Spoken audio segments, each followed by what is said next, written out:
In this season finale episode of Dark Winter Nights, True Stories from Alaska, he answers the phone, "Hi, honey." And I said something like,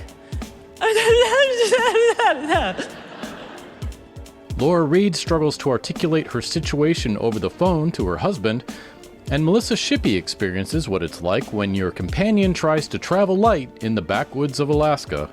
Here's what we'll do. We'll get your topo map out, and we'll just, start navigating. Like, look at the landscape. We'll figure it out. We'll figure out our way back. She goes, I didn't bring any maps. A step too far. Up next on Dark Winter Nights, True Stories from Alaska. I'm Rob Prince.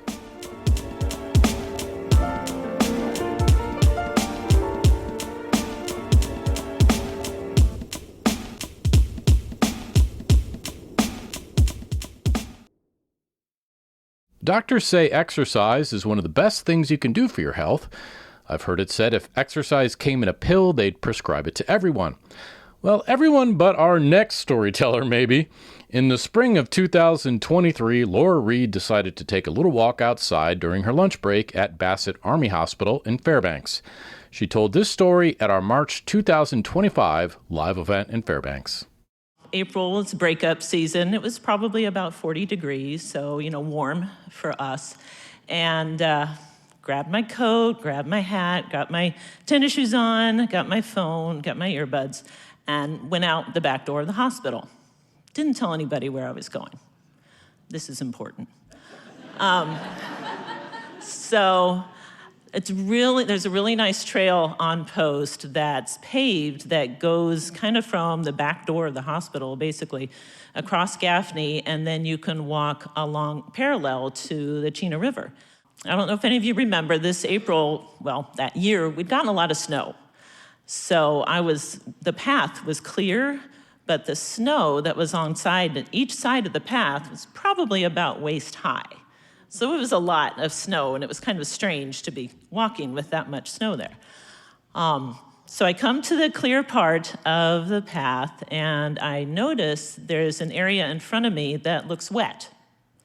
Covers the entire path across and probably about 10 feet deep. So I come up to it, and I look at that, and a little voice in my head says, "That could be black ice. Maybe you shouldn't walk there."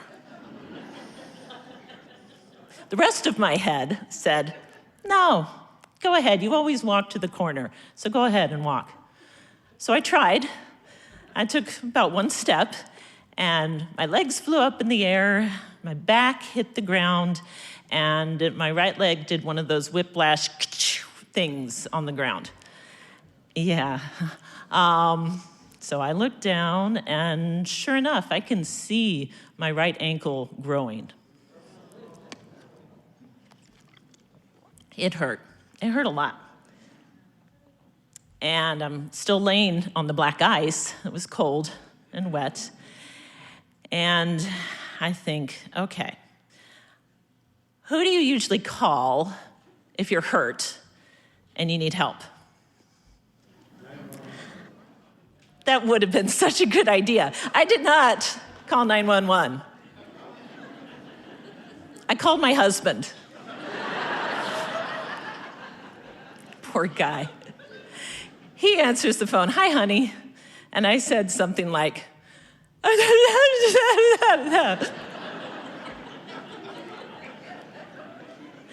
and he said, "What?" And I said, "I've fallen on the ice. I'm outside, and I can't get up, and I hurt, and please come get me." And he said, "Where are you?" So I tried to explain. I didn't do a very good job of explaining. But he said, "Okay, I'm on my way." So he hung up, and I'm sitting there, and then I kind of look around a little bit, and I realize that on each side of me, remember that snow that was really deep? I was sitting, so all I could see on the sides was snow, and I looked behind me, and the path was curvy, so I couldn't really see too far behind me. And I look in front of me, and it's a clear path all the way down to River Road, where the river goes over the Chena. But the snow was still so high, it was almost like a tunnel in front of me.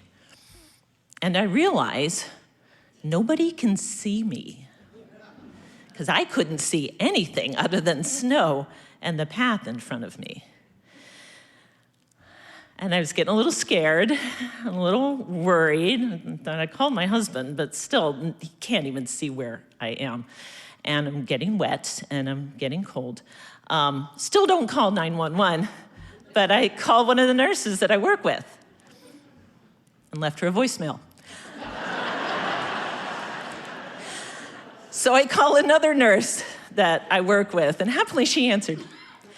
And she said, Laura, I just got the strangest text from your husband, because they actually used to work together, so they kind of knew each other. And I said, yeah, I've fallen on the ice. I can't get up. I'm kind of stuck.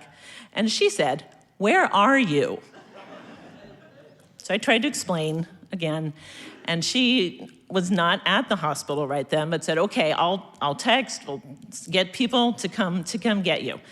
I said, okay. I hung up. And I'm waiting. I'm getting colder. And my ankle's growing, by the way. I can see it growing. And my foot was at kind of a strange angle. So I was pretty sure it was, I don't know if any of you have ever tried to move purposefully on black ice. It doesn't work, especially not when you can't put any weight on your foot. So I was just kind of stuck. And I'd been sitting there for probably about half an hour by now, getting really scared and feeling really sorry for myself. And suddenly, my phone rings. Don't know the number, but I answer it. And it was one of the doctors that I work with, who's a captain, active duty. And she says, where are you? So I again try to explain where I am. She asked some really good questions to be able to be a little more specific about where I was. And then she said something like, oh, I'm on the wrong side of the road. So just a couple seconds after that, way down past River Road, I see her. And I say, I see you. And she turns and she waves and I wave back. And she starts running towards me. No, it was okay. There wasn't any black ice down there. It was all right. It was okay. It was clear where she was running. As she's running, out of the corner of my eye, I see the top of a truck that it looked like it had pulled over to the side of the road. And I look over, and this kind of felt like a dream, but I see these 4 soldiers start leaping through the snow, coming to get me. And I was just so in shock. I said, what are you doing? And the staff sergeant that was there said, well, we're coming to rescue you, of course. So they get to me at about the same time that the captain gets to me, and she, of course, wants to come help, so she starts to step out onto the black ice with all of us going, no, no, no, no, no, no, no. So she doesn't fall. They catch her. She's good. So the 5 of them are standing there, kind of trying to problem solve, how do we get Laura off the ice? And I should mention that these 5 soldiers, I had 2 colonels, a major, a captain, and a staff sergeant. And out of that group, there were 2 doctors, 1 nurse, and 2 Army medics. So I was in pretty good hands. So while they're problem solving what to do, the colonel, whose truck it was, leapt back through the snow over to his truck. And then pretty soon, I see his truck coming down the walking path, because he's a colonel, so he could drive anywhere that he wants to. So he's driving on the walking path towards me. He stops, and then 4 of them kind of line up single file next to me in the snow. They were still, in this much snow. They line up single file next to me to do basically a dead man lift on me to try to kind of shuffle step to get me into the colonel's truck. So they pick me up, and as soon as they get me up, I see my husband drive by. So they shuffle-step me into the colonel's truck, and he backs down that path, able to come back onto Gaffney, and we discuss how I'm not actually a TRICARE beneficiary, I just work there. So they had to stop in the Bassett parking lot, transfer me into my husband's car. And he then drove me to FMH, where sure enough, I had broken my ankle in 3 places. And did it so well that I got to sit on my butt for 2 weeks with my leg elevated before I could even have surgery. The best part of this story, though, is what was happening behind the scenes while I was sitting, laying on the black ice, feeling sorry for myself, because I didn't even hear about all of it until a few weeks later.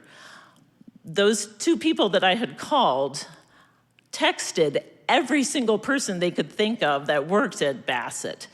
And so many different search parties and groups were formed to come look for me. Someone had a wheelchair and was going through the parking lot. Some other groups ran the opposite direction on the trail. And how the 2 colonels ended up coming after me was they were in a meeting with my boss and also the hospital commander. And my boss got the text and she read it out loud. Laura Reed's fallen, she can't get up, she's outside.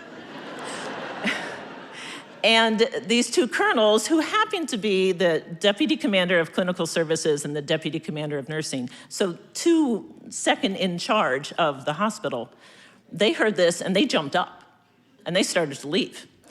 And I'm told that the hospital commander said something like, "Where are you going? We have people for that." So when I was preparing for this story tonight and talking with coworkers about what happened and what they remembered, every civilian that I would tell would say something like, "Oh my gosh, it was so amazing, it was so great, we did this, we did this, we did this," and would get really excited about it. But when I talked to the active duty Army folks, they'd say, "Nah, it's what we do." But it's what they do. It's what they do. They answer the call.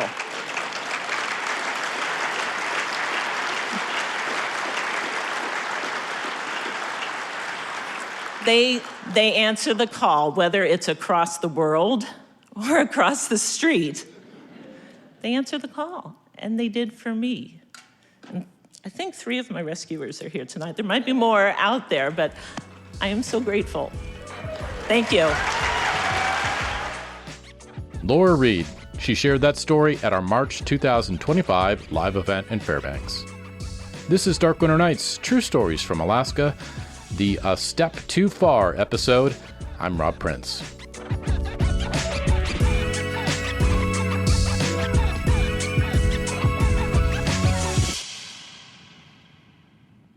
More than once in my life, I've been distracted or lost in thought and missed my exit on the freeway.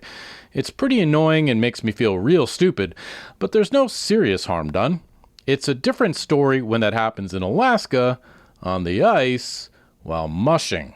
In 1999, Melissa Shippey was a senior in college and decided to take a nice, easy, overnight mushing trip with her far more experienced mushing friend in the backwoods of Alaska when they missed their quote-unquote exit.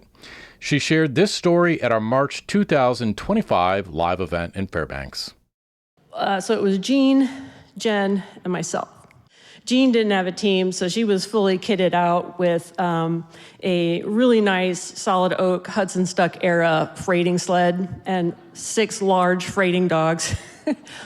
And I make a point to say that was because she is a fairly petite woman. And when you think about dog sleds, you might have seen sprint sleds or Iditarod sleds, and this was not that. So we pack up. It was a beautiful sunny day, a lot like today, and we're heading down the trail. And 1 hour turns into 2 or 3 hours. We stop a couple times to enjoy the sun, and it was kind of hot for the dogs, so we were taking our time. I'm in the back. Jen was a little more experienced with driving her sled. She was doing great. And I'm in the back, and I had a budget sled that I think cost me about $400, which back then was a lot of money for me. But it was like the most rigid, non-forgiving sled I think I've ever seen or driven.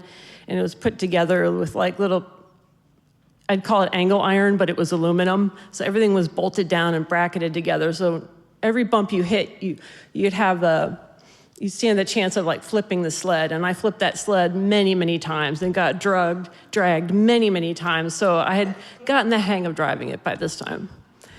So we're heading out on the trail, and midday sun turns to late afternoon sun, and we're just kind of lollygagging around. And we're out there for 4 or 5 hours, and afternoon sun turns into dusk. And we stopped at one point, and I said, hey, weren't we supposed to only go about 15 miles? Yeah, no worries. It's an obvious turn. We get on the Susquehanna River. It's an obvious turn to these people's cabin. Like, okay, no problem. Let's keep going.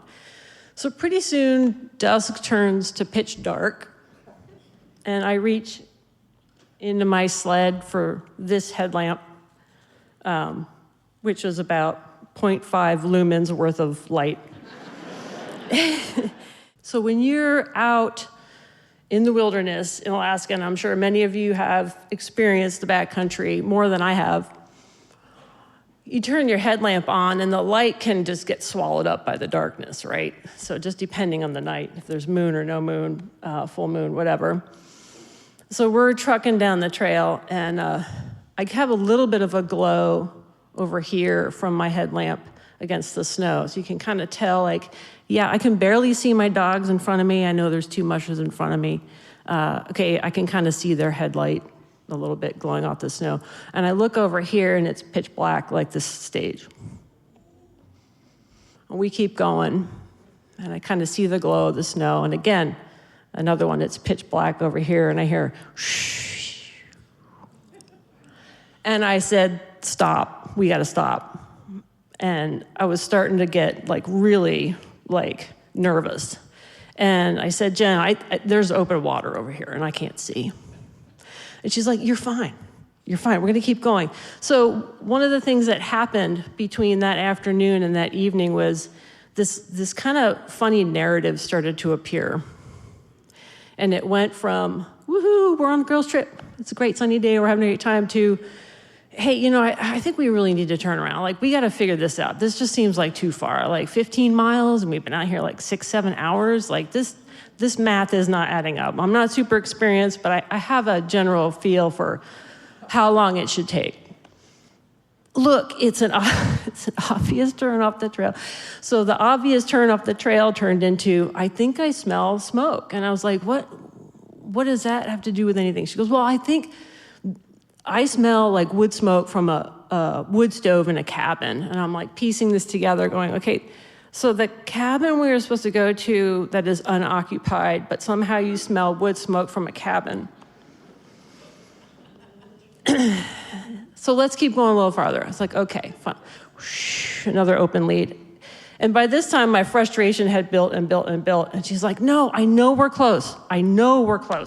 We're getting close. Can you smell that smoke? I'm like, I do not smell smoke. I hear open water, and I'm really nervous about it, and you're not listening, but I don't smell smoke.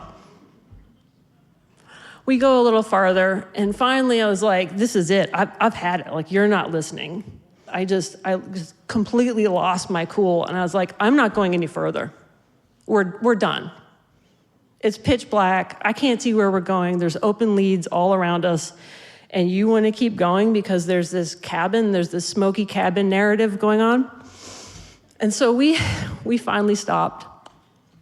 And she's like, well, where are we going to stay? I'm like, right here with our sleds. This is where we're staying.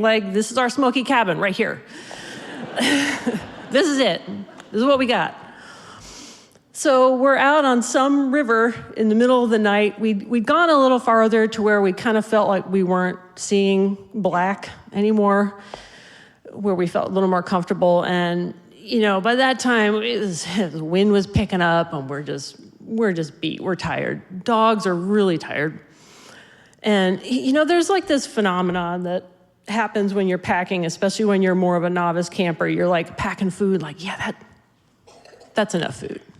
And so I reach into my dog sled, and it's like this Mary Poppins thing going on. I'm like, where's all the food?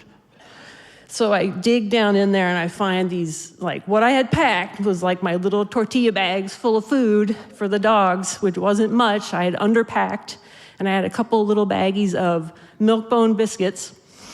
And I'm just like doling out all the food to my dogs so they had some calories in them. And I knew we were like up a creek, like no pun intended, sorry, that was really bad. That was really bad. And so the wind was picking up, and I had gone, like for years before, I'd gone to the sled dog symposium. I don't know if any mushers in here remember that. And so I learned a few things. And so this one Yukon Quest musher was talking about, it was so windy and the weather was terrible. I had to flip my sled over to sleep in it to get out of the wind. And I was like, I can't flip my sled over. So I pulled all my stuff out, which wasn't much. And I bedded down with my sleeping pad and my sleeping bag, and I climbed in. And the wind just starts whipping and howling, and all of a sudden, way up front, at the front dog sled, like, rah, rah, rah, cousin swear. I was like, Jen, is she all right? Like, what's going on up there? She's like, I don't know, the dogs are acting up, and so like her stuff's flying around in the wind. So none of us really got much sleep that night, but fast forward to the next morning, we woke up, and it was a beautiful day, like today. But we looked around, and I was like in awe of the scenery around us. But it was very clear that the magnitude of the water body we were on was orders of magnitude bigger than the river we were supposed to be on. It was like going from the little narrow channels of the upper Chena River, which is kind of how the Sushanna looks like when you go down there. It's like densely forested, beautiful little creek. And we're out there in like the Yukon River landscape magnitude. And so I was like, hey, Jen, we really need to melt some snow for these dogs. Like, get your cooker out, and we'll start. And she kind of looks at me, and she goes, I didn't bring it. Like, okay, our dogs are getting dehydrated. They can eat some snow, but that's like not really enough. I was like, okay, so we're kind of arguing about that. Like, you should have brought it. Well, we're supposed to be at a cabin. I'm like, obviously we're not at your friend's cabin. Like, we overshot the mark. Clearly. So I go back and I'm like figuring out what to do. Like, what do we do? What do we do? Like, we don't know where we are. We're on this really huge river, north side of Denali Park on the north boundary. And I said, here's what we'll do. We'll get your topo map out, and we'll just, start navigating. Like, look at the landscape. We'll figure it out. We'll figure out our way back. She goes, I didn't bring any maps. Okay, so we're going to have to figure this out, like, somehow. We're going to have to figure out how to get back. She's like, but I know. I'm like, no, I don't want to hear that the cabin is out there again. We've clearly overshot the mark. I'm the rookie. You're supposed to be the experienced team leader here.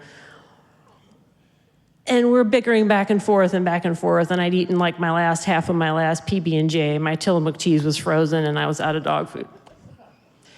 And all of a sudden, you hear this wee in the distance, like when you're out hiking or whatever, and you hear a bush plane coming from the far distance. And I was like, do you hear that? Do you hear that noise? She's like, no, I don't hear anything. So we're kind of fussing at each other back and forth. I'm like, wait, listen. And this sound gets a little closer. I'm like, that noise. I hear that noise, and I look up downriver, and I see a headlight. And it was daylight, but this headlight caught my eye. And here it was a husband and wife team who'd been out in the bush camping on the north side of Denali, and they were coming up river toward us by pure luck. And they pulled up next to us, and all of us looked at each other like, what are you doing out here? And they're like, no, what are you doing out here? And we're like, yeah, right. Yeah, what are we doing out here? And so as they were pulling up, my friend Jen said, actually, I know these guys. I'm in big trouble. And so I just kind of let that scene unfold. And these really, really nice people, they were super experienced, and they led us back to the cabin. And you're thinking, well, just turn around and go back. But I don't know where back is. She clearly didn't. She missed the mark. And going back to the open leads, we're on our way back, and we get a couple miles back downriver. And I just have this picture snapshot memory in my head of, it was probably half-mile wide stretch of river, and it was solid ice. And we'd come through that the night before, we didn't know it. But somehow overnight and through the next morning, the water had bubbled up, and it was just water everywhere. So I'm third in line, and we're picking our way back. And by the way, these people knew where the Sushanna River cabin was. They're like, we'll take you there, but you overshot it by 30 miles.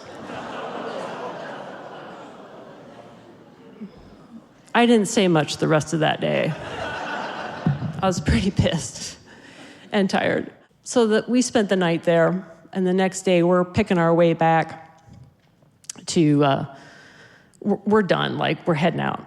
So we pack up, and we get back to Stampede Road, and we're just we're so tired. We're just I just want to get there, and I want to unpack, and I want to go home, and I want to get in my bed. I'm so tired. This was not a relaxing trip.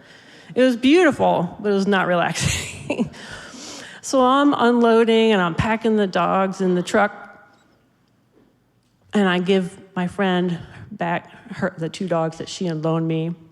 And she's saying stuff, and I'm not really listening, and I'm packing it, get the sled on top of the box. And all of a sudden, I hear her say something yeah, that was actually a really great trip. We should really try to do this again sometime.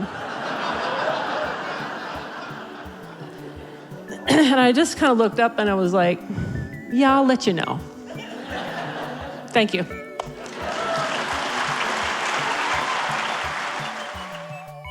Melissa Shippey. She shared that story at our March 2025 live event in Fairbanks.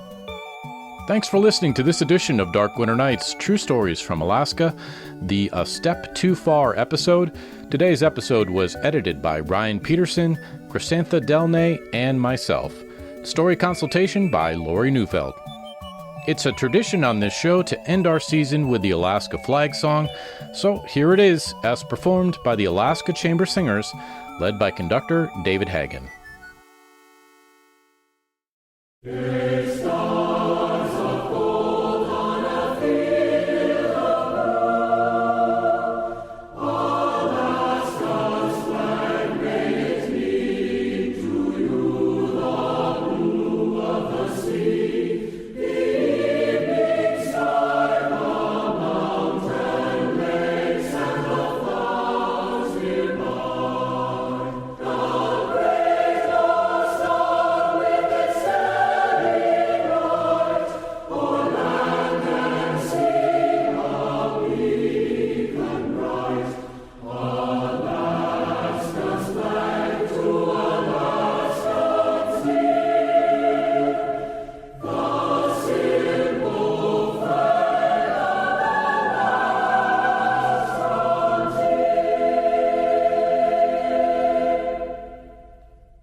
Remember, these are the stories we tell up here in Alaska on Dark Winter Nights.